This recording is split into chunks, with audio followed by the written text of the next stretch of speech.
이번 시간에는 국제경영 전략과 조직 구조에 대해서 설명을 드리도록 하겠습니다. 이번 챕터를 간단하게 핵심 사항을 보자면은 우리가 핵심 역량이란 무엇인지에 대해서 개념을 알아야 되고요. 두 번째로 마이클 포터의 부가가치사슬 분석을 어떻게 해서 경쟁력 우위를 창출할 수 있는지 알아볼 수 있습니다. 또한 멀티내셔널 스트래티지와 글로벌 스트래티지의 개념과 차이점, 그리고 경영 전략에 있어서 네 가지 기업 수준의 전략, 즉 성장 전략, 축소 전략, 안정화 전략, 복합 전략에 대해서 간략히 설명을 드리고요. 다음으로는 비즈니스 레벨의 전략 세 가지, 차별화 우위, 원가 우위, 집중화 우위에 대해서 설명을 드리도록 하겠습니다. 마지막으로 조직 구조 네 가지에 대해서 설명을 드리는데, 전략과 조직 구조는 함께 간다. 왜 그러냐면은 사람이 하는 것이기 때문에 직원들을 어떻게 전략적으로 관리하고 직원에게서 전략이 나오기 때문에 두 가지를 한꺼번에 설명을 드리고 있습니다. 책들이 있는데 예전에 블루 오션 전략이라고 들어보셨을 거예요. 블루 오션 전략은 경쟁이 없는 그런 시장에서 수익을 얻는 게 블루 오션 전략인데, 레드 오션 같은 경우는 치열한 경쟁이 있는 데서 살아남아왔고 흑자를 어떻게 낼 것인가, 이런 책도 있고요. 전략이라는 말을 굉장히 여기저기 많이 붙이고 있는데, 예를 들어 think big 전략, 타임 전략, 시간 관리를 어떻게 할 것인지, 사고력을 어떻게 키울 것인지, 이것들 다 전략이다 이렇게 표현을 하고 있는데, 원래 전략은 우리가 예전에 전쟁에서 이렇게 나와가지고 이것들을 어떻게 기업에게 접목시킬 것인지, 그래서 손자병법이나 이런 데서 기업들이 많은 전략과 전술들을 활용해서 사용하고 있죠. 그렇다면 우리가 플래닝, 계획하는 것과 전략의 정의를 알아야 되는데, 일단 플래닝은 여러 가지 목적을 달성하기 위한 결정사항들과 그 다음에 여러 가지 목적들을 파악하고 선택하는 일련의 과정들을 우리는 플랜이다 이렇게 얘기를 하고 있죠. 그 다음에 전략이라는 것들은 이러한 계획된 행동들의 조합인데, 우리의 목표를 충족시키고 기업이 하는 것들의 목표를 충족시키고 도와줄 수 있도록 매니저들이 하는 행동의 조합이다 이렇게 얘기를 할 수가 있어요. 그래서 액션이 포함된 게 스트래티지고요.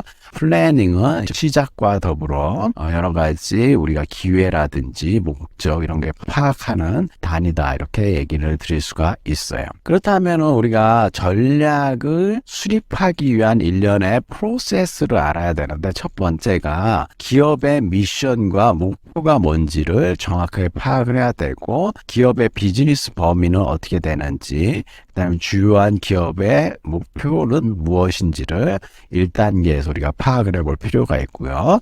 2단계에서는 우리 기업의 핵심 역량이 뭐고, 그다음에 우리 기업에게 부가가치를 창출을 하는 행동들, 활동들은 어떤 게 있는지, 그래서 여기 마이클 포터 교수님의 기업의 독특한 능력과 주요한 활동, 본원적인 활동, 이걸 설명을 드리고, 국가나 국제적인 비즈니스 환경을 어떻게 분석해야 되는지 핵심 내용들에 대해서 간략히 설명을 드리도록 하겠습니다.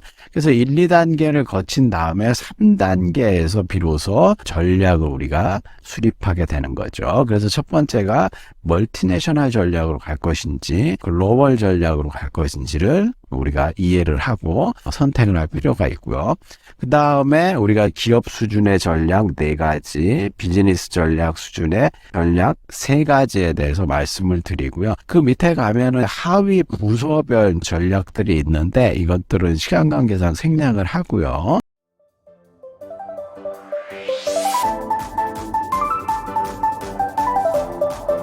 우선 1단계에서 이 기업의 미션과 목표를 정확하게 우리가 파악을 하는 게 중요한데, 이런 목표와 미션을 파악하는 데 있어서 여러 가지 고려해야 될 이해 당사자들이 있고, 이해 당사자들을 위해서 미션에 대한 언급을 해야 됩니다. 그래서 이해 당사자에는 기업의 활동이라든지 비즈니스 오브젝티브, 그 다음에 스테이크홀더, 주주, 고객, 주민, 환경, 이런 것들이 모두 포괄적으로 포함이 되어서 우리의 미션 목표를 작성할 필요가 있다는 거죠. 예를 들어 가지고 지금 이 비즈니스에 있어서 기업의 활동이 뭔지를 정확하게 정의해야 될 필요가 있는데, 여러분들 잘 아시는 G 있죠? 제네럴 일렉트로닉 회사는 에디슨이 처음에 만든 회사인데, 의료기기도 만들고 그 다음에 여러 가지 모터라든지 고가의 기계 장비를 만드는 제조업체다, 이렇게 우리가 알고 있는데, 몇 년 전에 CEO가 새로 오시면서 우리 회사는 더 이상 제조업체가 아니라 서비스 업체다, 서비스를 목표로 하겠다, 이렇게 말을 했거든요. 왜 G라는 회사가 이렇게 사업 범위를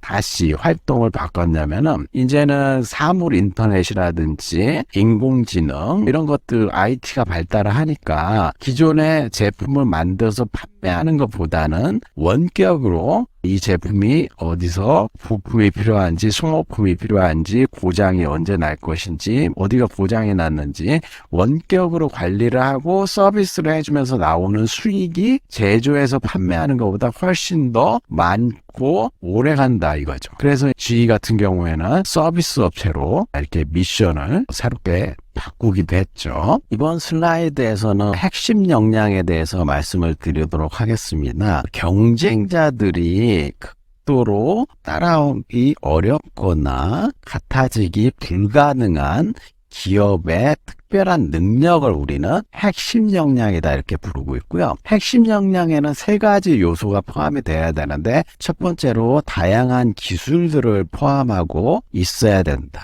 이 다양한 기술들의 조합이 핵심 역량이 되는데, 자동차를 예를 들자면 자동차 하나를 만들기 위해서는 원자재 조달 능력이라든지 디자인, 기술 개발, 그다음에 여러 가지 도장이라든지, 그다음에 IT 기술, 이런 것들을 다 접목해 갖고 활용할 수 있는 능력이 필요하다, 이렇게 말씀을 드릴 수가 있고요. 그다음에 반도체를 예를 들어 보자면은 우리 삼성전자가 중국 기업을 굉장히 따라오기 힘들 정도의 기간을 갖고 있다. 그래서 중국이 따라오려고 해도 그 시간만큼 우리가 더 앞으로 나가기 때문에 시간 걸려 갖고 쫓아오기가 힘들다, 이렇게 얘기를 할 수가 있고요. 그다음에 difficult to teach라고 해갖고 가르쳐줘도 쉽게 배우고 모방하기가 힘든 것이 바로 핵심 역량이다, 이렇게 얘기하고, 기업의 핵심 역량이 무엇인지를 파악하는 게 중요하다, 이렇게 말씀을 드릴 수가 있어요. 다음으로 마이클 포터 교수의 부가가치 사슬 분석을 우리가 알아야 되는데, 그 여러 가지 활동들은 두 가지로 나뉘는데, 첫 번째가 본원적인 활동과 두 번째가 보조적인 활동으로 나눌 수가 있어요. 그래서 이러한 기업들의 활동들이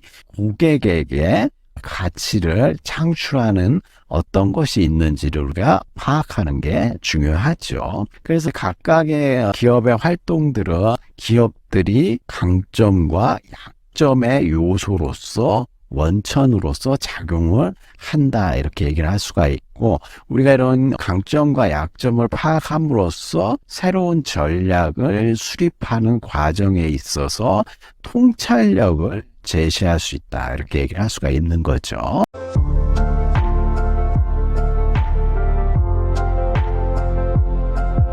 부가가치 사슬의 요소를 그림으로 설명을 해드리자면은, 여기는 보조적인 활동이다, 기업의. 여기는 본원적인 활동이다, 이렇게 말씀을 드릴 수가 있는데, 기업이 어떤 제품을 만들기 위해서는 원자재라든지 부속품이 들어오는 인바운드 로지스틱이 있고요. 그 다음에 들어온 자재를 만들어 갖고 생산해내는 오퍼레이션이 있고요. 다 만들어진 완제품을 내보내는 아웃바운드 물류가 있고요. 그 다음에 우리가 도매상이라든지 여러 가지 완제품을 소비자들에게 판매, 홍보하기 위한 마케팅, 세일즈 분야가 있고요. 그 다음에 판매한 이후에는 애프터 서비스라든지 사후 관리, 이런 것들이 필요하죠. 그래서 요 5가지로 마이클 포터 교수가 본원적인 기업의 활동이다 이렇게 얘기를 했고, 이 본원적인 활동을 도와주는 게 바로 보조적인 활동이 있는데, 원자재의 조달이라든지 기술 개발, 그 다음에 휴먼 리소스 매니지먼트, 인적 자원 관리, 기타 기업의 인프라스트럭처, 이런 것들이 요 각각들을 도와주는 보조적인 활동이라 얘기하고, 본원적 활동과 보조적인 활동이 유기적으로 연결이 됐을 때 이쪽에 기업의 이윤이 크게 확대된다 이렇게 얘기를 할 수가 있어요. 그래서 기업마다 이 강점들이 다 다르고 그 다음에 약점들이 다 달라요. 애플사를 예를 들어 보면은 삼성전자의 갤럭시 폰하고 아이폰하고 비교를 하자면은, 본원적인 능력에 있어서 애플은 마케팅 앤 세일즈의 강점이 있어요. 그래서 생산 같은 경우에는 대만의 팍스콘에 생산을 해가지고, 팍스콘이라는 기업은 중국에 공장을 지어갖고 아이폰을 만들죠. 그 다음에 삼성전자 같은 경우에는 마케팅 세일즈보다는 생산의 강점이 있어갖고 직접 휴대폰, 스마트폰을 만들고 있어요. 그래서 이 강점과 약점을 잘 활용을 해가지고 기업의 전략을 수립하는데 사용할 수가 있다 이렇게 말씀을 드릴 수가 있어요. 그 다음에 전략을 수립하기 위해서는 기본적으로 우리가 전 세계에 일어나고 있는 고유한 환경이라든지, 그 다음에 기업의 독특한 능력, 그 다음 국가적 차이, 이런 것들을 우리가 파악을 해볼 필요가 있는데, 각 나라마다 문화적인 차이가 있고요. 정치, 법률, 경제, 그 다음에 노동, 소비자들의 여러 가지 권익, 힘, 이런 것들이 다 차이가 나기 때문에 이러한 요소들을 고려를 해가지고 우리가 전략을 수립하는 데 있어서 비즈니스 환경을 파악해 둘 필요가 있고, 그리고 국제 경영 환경론 수업에 자세한 비즈니스 환경과 더불어 사례에 대해서는 추가적으로 설명을 드리고 있습니다. 그 다음에 대기업이라든지 거대 초국적 기업뿐만 아니라 중소기업들도 전략을 수립하고 짜야 되는데, 몇 가지 책에서는 충고나 조언을 주고 있는데, 첫 번째로 나오는 게 기업이 해외로 나가는 거를 늘 염두에 두고 준비를 해라 이렇게 나오고 있거든요. 요즘에는 유튜브라든지 SNS라든지 이런 것들이 발달해 있기 때문에 어떤 제품이 소비자 효용이나 가치가 높다 그러면은 폭발적으로 세계적으로 많이 팔릴 수가 있죠. 그래서 그런 것들을 중소기업들이 늘 준비를 해야 되고요. 그 다음에 본인의 제품에 대해서 철저하게 이해를 할 필요가 있다. 제품의 규격이라든지 원료라든지 유해성이라든지 기능이라든지 이런 것들을 충분히 알아야지 고객들에게 설명 같은 것들을 할 수가 있다 이거죠. 그 다음에 기업의 내부적인 활동들에 대해서 늘 조사하고 관리를 해가지고 경쟁력을 쌓아야 된다. 그 다음에 중요한 전략에 관한 질문들을 늘 만들어가지고 파악하고 해답을 얻도록 노력을 해야 된다. 마지막으로 여러 가지 전략적인 계획들을 미리미리 창조해 갖고 준비해 둘 필요가 있다는 것을 얘기하고 있죠. 첫 번째로 나오는 전략이 멀티내셔널 스트래티지와 글로벌 스트래티지가 있는데, 멀티내셔널 스트래티지는 쉽게 말씀드리면 현지화 또는 차별화 전략이다 이렇게 얘기를 할 수가 있어요. 그래서 각 지역의 선호도에 맞는 특정 국가들마다 다양한 마케팅 전략을 통해 가지고 제품을 적응화시키는 것들을 우리가 멀티내셔널 스트래티지다 이렇게 부르고 있죠. 간단히 말씀드려 가지고 각 지역에 맞는 소비자들의 선호에 맞는 다양한 제품들을 만드는 거죠. 그래서 여기 맥주의 규격이나 크기, 포장이 다른 것처럼 이렇게 되면 각 현지에 맞는 소비자들의 선호도에 빠르게 반응을 할 수가 있고요. 그렇지만 우리가 이 다양한 제품들을 만들려면 비용이 많이 들어가겠죠. 그래서 대규모로 만들 때보다 규모의 경제를 이용하기가 어렵다 이렇게 말씀을 드릴 수가 있고요. 이거에 대비해서 글로벌 스트래티지라는 게 있는데, 글로벌 스트래티지는 여기 보시면은 맥주의 규격이 다 같죠. 맥주 캔에. 그래서 푸주화를 통해 가지고 제품을 대량 생산해서 판매를 하는 전략이다 이렇게 얘기를 하고, 모든 나라에 똑같은 마케팅 전략을 활용해 갖고 같은 제품을 제공하는 걸 우리가 글로벌 스트레티지다 이렇게 부르고 있어요. 이렇게 되면 표준화를 통해 갖고 기업은 비용을 절감할 수 있는 장점이 있지만 소비자들의 다양한 선호를 간과할 수 있다는 단점이 있죠. 그리고 소비자들의 선호도나 기호도는 자주 바뀌고 있죠. 그래서 글로벌 스트레티지의 장단점과 멀티내셔널 스트레티지의 장단점 파악해갖고 기업들은 전략을 수립하는 데 활용할 필요가 있다 이렇게 말씀을 드릴 수가 있어요.